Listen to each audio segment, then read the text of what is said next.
Before I went to China, everybody said, oh, you're gonna lose a lot of weight there. I did not. It was not easy to lose weight in China.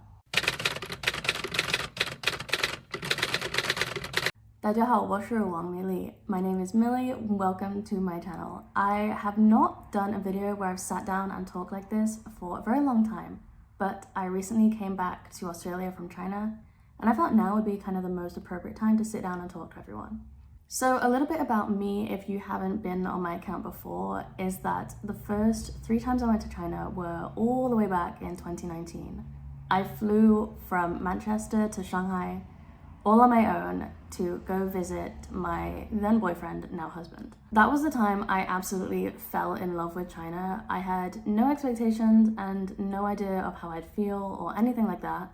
But it was truly the most amazing experience, which made being away for so long that much harder. In late January 2020, we left so he could start to attend university in Melbourne, but with everything that happened in the world, we hadn't been able to go back. As soon as I actually saw the news that foreigners could get a visa for China, I told my husband. I walked over to him and I was like, look, I can get a visa now, let's go back.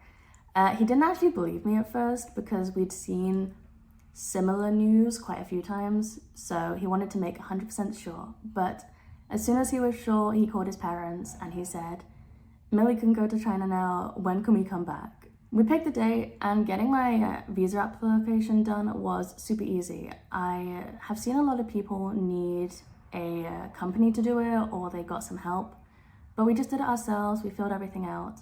The visa I got was a Q2 visa because now we're married, I'm considered a relative, so we filled all that out super easy, and I think in total it maybe took 2 weeks from the day I filled out the application online and then went into the visa application center, handed in my passport and documents, and then got my passport back.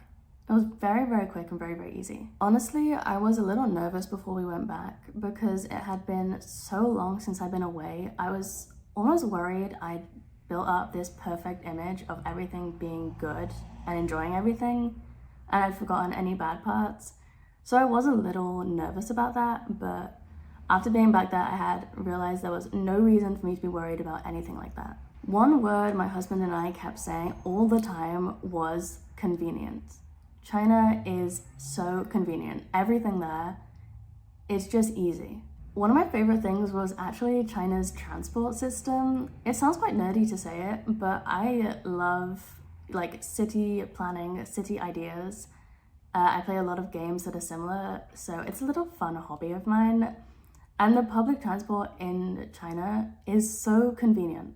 The place we were staying for the majority of the time was my husband's parents' house. So we were a little outside of the city, but going in was so easy, it was so convenient. I think it was 4 RMB to get into the city, which is absolutely nothing. When I go from my apartment in Melbourne to the city centre, it is about $10 both ways. Oh my god, it's so expensive here. When I was in China, I used car, bus, plane, train, and subway to get around.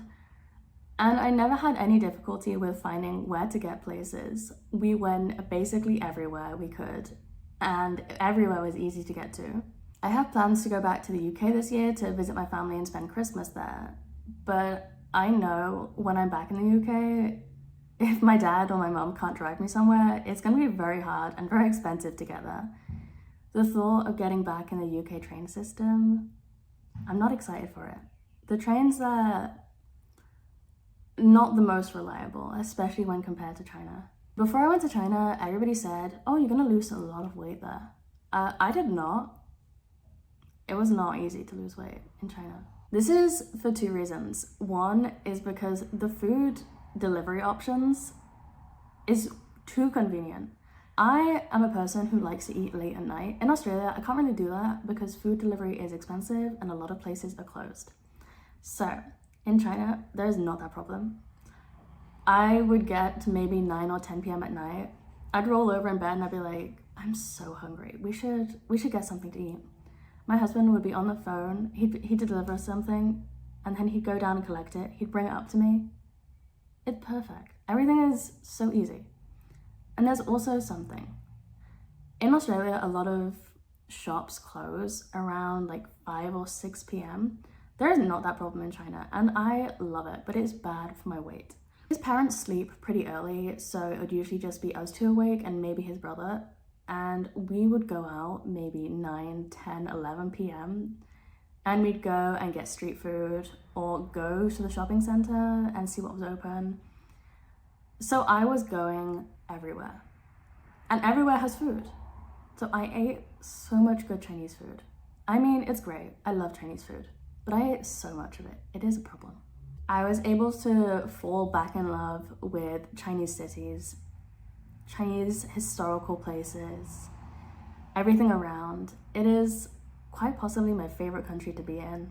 And it does suck that we can only ever go maybe once or twice a year while we're still in Australia. Going back to China also gave me an opportunity to consider if I want to move there long term in the future. For me, it's very important to do so, but obviously it is not up to me, it is up to my husband, as he is the one who has the university degree and will have the better paying job. We both talked about it and realized that moving back to China is important to both of us, especially one day when we have children. We want them to be able to grow up in China for at least a couple of years so they're able to experience the language and the culture through their own eyes and not just being told what it's like. Don't get me wrong, I don't think Australia is a bad country to live in, but spending time back in China makes me realize how much I prefer it. Living in Australia is fine, but it's probably not where I want to spend the rest of my life. I have a goal or a dream, or both, to visit every single Chinese province. Unfortunately, I've not been able to visit that many, but I have a list of the cities that I've actually visited up here. So if you want to ask my experience about any specific city, I'd very happily talk about it.